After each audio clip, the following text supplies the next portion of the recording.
Hormuz প্রণালীতে যুক্তরাষ্ট্রের project freedom মূলত project deadlock বা অচল অবস্থায় পরিণত হয়েছে বলে মন্তব্য করেছেন ইরানের পররাষ্ট্রমন্ত্রী আব্বাস আরাকচি। তিনি বলেন, রাজনৈতিক সংকটের কোনো সামরিক সমাধান নেই। পাকিস্তানের আন্তরিক প্রচেষ্টায় যখন আলোচনা এগোচ্ছে, তখন অশুভ শক্তির প্ররোচনায় যুক্তরাষ্ট্র আবারও চোরাবালিতে জড়িয়ে পড়ছে।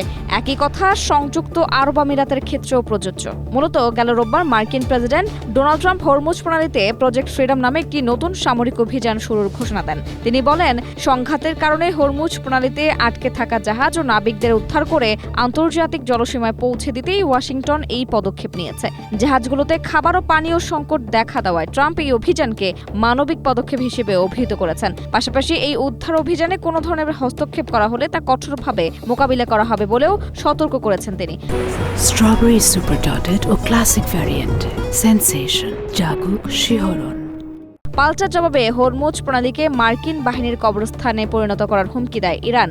দেশটির ইসলামী বিপ্লবী গার্ড বাহিনী বা আইআরজিসির সাবেক কমান্ডার ও এক্সপেডিয়েন্সি কাউন্সিলের সচিব মোহসেন রেজাই এই হুমকি দেন। তিনি বলেন, যুক্তরাষ্ট্র বিশ্বের একমাত্র জলদস্যু যাদের বিমানবাহী রণতরী আছে। যুক্তরাষ্ট্রের রণতরী ও সামরিক বাহিনীকে কবরস্থানের মুখোমুখি হওয়ার জন্য প্রস্তুত থাকা উচিত, যেমন ইস্পাহানে মার্কিন বিমানের ধ্বংসাবশেষ ফেলে রাখা হয়েছে।